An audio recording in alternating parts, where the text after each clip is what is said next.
The Java API that you can use in your program to communicate with a relational database is the JDBC. That's the Java Database Connectivity. Once your program has made a connection with the database, it creates statement objects and uses them to communicate with the database. A response from the database is called a result set. Communications is achieved between your program and the database using SQL, which stands for Structured Query Language.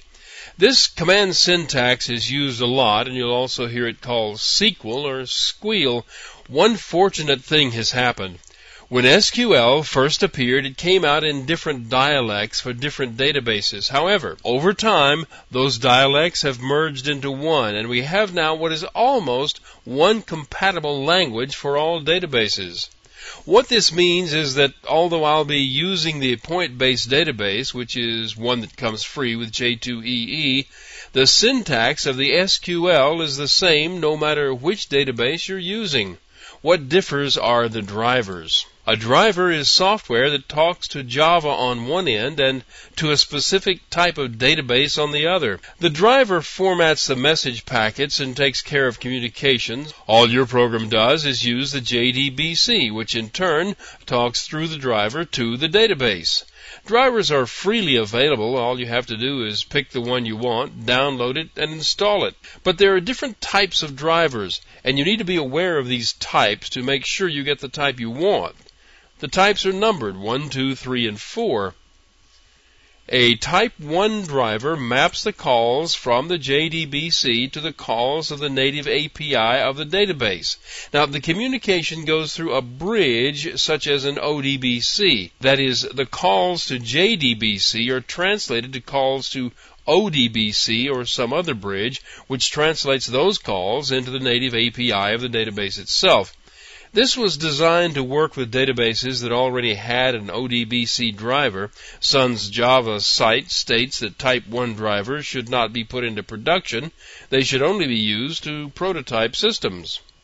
A Type 2 driver is like a Type 1 in that it communicates through the native API of the database, but it makes the calls directly to the API instead of going through an intermediary bridge. This is a more efficient driver because it skips that intermediate step of the bridge. This type of driver talks to a middleware process, usually running on another machine. The communication between the processes uses a database-independent protocol. The middleware component uses the native API of the database. One note here, since the middleware component is its own standalone program and it's on the same computer as the database, it could actually be using a Type 1 or Type 2 driver to talk to the actual database. The Type 4 driver is the one that's known as a thin driver. The driver communicates directly with the database. This one is written completely in Java and makes Java calls to the database API. There's no C code API involved.